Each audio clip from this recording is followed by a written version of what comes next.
أهلا بكم. دعونا ندخل مباشرة في صلب الموضوع. اليوم نحن أمام قراءة تحليلية لعمل أدبي استثنائي بكل المقاييس.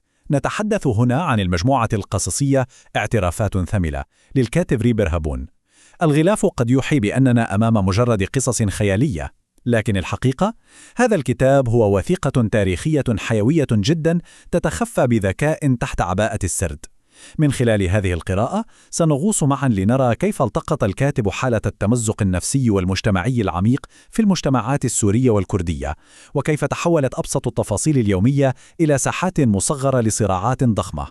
اللافت للانتباه حقا والذي يضعنا مباشرة في قلب الأجواء هو الإهداء الذي يفتتح به الكاتب عمله. يقول فيه: إلى شخصيات مجموعة القصصية للذين لم تبق من آثرهم سوى ما يدل عليهم بهذا الكتاب. كلمات ثقيلة ومؤثرة جدا، أليس كذلك؟ هذا الإهداء يحدد لنا النبرة الأساسية. نحن لا نقرأ مجرد حكايات، بل نفكك مجتمعا كاملا، مجتمعا تلاشى أبطاله ولم يتبقى منهم أي أثر ملموس سوى ما دون بين هذه الصفحات. إنه ببساطة توفيق للغياب. رحلتنا عبر هذا العمل ستمر ب5 محطات رئيسية. سنبدأ من فقدان البراءة، ثم ننتقل إلى الانهيار المؤسسي، وبعدها صدمات حميمية، ثم كيف يتم ابتلاع الصراع، لنصل في النهاية إلى مصير جيل ضائع. لنبدأ بمحطتنا الأولى، فقدان البراءة، وتحديداً في قصة أطفال الحي. هنا نرى كيف يزرع العنف وتطبع المنافسة الشرسة في سن مبكرة جدا. تخيلوا معي المشهد: حي مختلط يضم عائلات كردية وعربية. تبدأ العطلة الصيفية فيتجمع الأطفال في زقاق ضيق، زقاق مخصص أصلا للدرجات النارية، ليلعبوا مباراة كرة قدم طاحنة. المثير هنا أنهم لا يلعبون بكرة قدم عادية، بل بكرة سلة مثقوبة.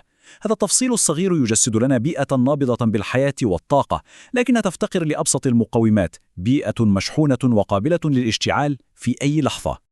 في هذا الزقاق تظهر التصدعات المجتمعية واضحة. على جهة لدينا سلوم، الفتى الأكبر سنا المتنمر الذي يشكل عصابة من أخوته ويفرض سيطرته بالشتائم والعنف. وعلى الجهة المقابلة يقف آزاد، الفتى الكردي النحيل الذي يرفض الخضوع لطغيان سلوم. هذا التحدي ومطالبة آزاد بتشكيل فريقين على أساس كردي وعربي ليس مجرد شجار أطفال، بل هو البذرة الأولى للانقسام العميق والصراع الذي سيكبر ويتوحش مع هؤلاء الأطفال لاحقا. ننتقل الآن إلى المحطة الثانية، الانهيار المؤسسي كما نراه في قصة شعبة التجنيد. هنا ننتقل من زوارق الشوارع إلى أروقة مؤسسات الدولة، والمشهد مرهق نفسيا قبل أن يكون مرهقا بصريا.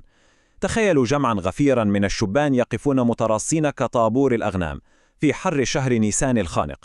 المكان ضيق، الروائح تخنق الأنفاس، والتدافع سيد الموقف. الجميع هنا يحاول يائسا إنجاز معاملات التأجيل الدراسي. إنها صورة مكثفة للإذلال الممنهج، حيث تسحق كرامة الإنسان تحت ثقل البيروقراطية والازدحام المتعمد. وفي داخل هذه المؤسسة الفساد ليس استثناء، بل هو النظام بحد ذاته.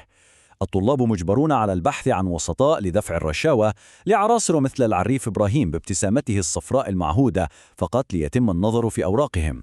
ووسط كل هذا الاستغلال يخرج العقيد الغاضب بين الحين والآخر ليصب شتائمه وضرباته العشوائية على الشبان المقهورين. هذه المؤسسة ببساطة لا تعمل بقوة القانون، بل بقوة الخوف والرشوة والإذلال. إنهم متخلفون مهملون، عصابات مسلحة وخوانه للوطن. حسنا، هذا التصريح يمثل قمة النفاق المؤسسي في القصة. العقيد نفسه الذي كان يبتز الشبان ويرهبهم يظهر لاحقا على شاشة التلفزيون الرسمي. لماذا؟ لأنه تم أسره من قبل فصائل مسلحة ولم يخرج إلا بعد دفع فدية باهظة. يقف أمام الكاميرات الآن ليوزع الاتهامات بالخيانة، محاولا إخفاء تعفنه المؤسسي وغطرسته المنهارة خلف قناع من الخطابات الوطنية الرنانة والزائفة.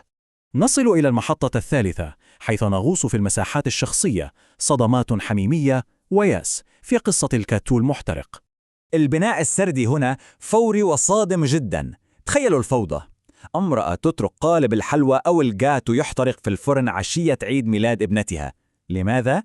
لأنها غارقة تماما في شجار رقمي حام عبر الماسنجر مع عشيقها الجديد. ووسط هذا التشتت الصارخ تتعرض طفلتها لحادث في الحمام وتنزف. وبدلا من أن تهرع على إنقاذ الطفل باهتمام كامل تستخدم صورة جرح ابنتها لاستعطاف العشيق. إنه مشهد عبثي يعكس انهيارا داخليا عميقا ومخيفا. لكن دعونا نتوقف لحظة. ما الذي أوصل هذه المرأة إلى هذه الحالة؟ النص يأخذنا لجذور الصدمة الأساسية. لقد أجبرت من قبل عائلتها على الزواج من رجل يكبرها سنا طمعا في ثروته وعقاراته. ويستحضر الكاتب مشهد ليلة الزفاف، ليلة قاسية مليئة بالألم الجسدي والنفسي، حيث تركت لتتحمل هذا العبء وحدها فقط لإنقاذ كبرياء زوجها. قالب الكيت المحترق هنا ليس مجرد تفصيل عابر، بل هو انعكاس رمزي لحياتها التي احترقت بالكامل. وهذا ينقلنا للمحطة الرابعة، ابتلاع الصراع، وتحديدا في قصة بكاء المصابيح. هنا نرى كيف تتسلق الأيديولوجيا لتخنق كل ما هو إنساني. في قرية حدودية مهمشة تنشأ قصة حب رومانسية سرية وجميلة بين جوان وميادا، لكن هذا الحب يجد نفسه محاصرا في بيئة منقسمة بحدة بين تيارين يساريين وقوميين يتناحران بعقلية عشائرية بحتة. ومع مرور الوقت نلاحظ كيف يتم ابتلاع هذا السرد الرومانسي بالكامل ليتحول إلى حرب حزبية تلغي الفردية وتقضي على أي مساحة للمشاعر الإنسانية الصادقة. لتوضيح مدى هذا الاحتقان دعونا نقرأ هذا الاقتباس من الأجواء الجامعية في القصة. لماذا لا يشارك الكرد معنا في المظاهرات؟ إنهم خونة وعملاء للنظام. كلمات ترمى كالقنابل وتعكس ذروة الاحتقان الطائفي والأيديولوجي. لم يعد الأفراد يعاملون كبشر لهم أواجسهم وقصصهم، بل يتم حشرهم بعنف داخل قوالب أيديولوجية جاهزة. إما أن تكون معي أو أنت خائن. هذه اللغة الإلغائية هي التي مهدت الطريق لواقع دموي مرعب. وأخيرا المحطة الخامسة، جيل ضائع والمسارة النهائية لهؤلاء الأبطال. لكي تكتمل الصورة تعود بنا الأحداث إلى الأطفال الذين رأيناهم في البداية. هل تذكرون مباراة الكرة في الزقاق؟ تلك اللعبة الطفولية تحولت إلى ساحات معارك حقيقية ومدمرة. آزاد الفتى المتمرد أصبح مقاتلا في قوات سوريا الديمقراطية حيث قتل. سلوم المتنمر العنيف انتهى به الأمر مقطوع الرأس على يد تنظيم داعش. أما وائل فقد انضم لآلاف المرتزقة المتجهين إلى ليبيا بحثا عن المال والنجاة. شباب الحي تشتتوا وتطايروا كذرات التبن في مهب عاصفة لا تر.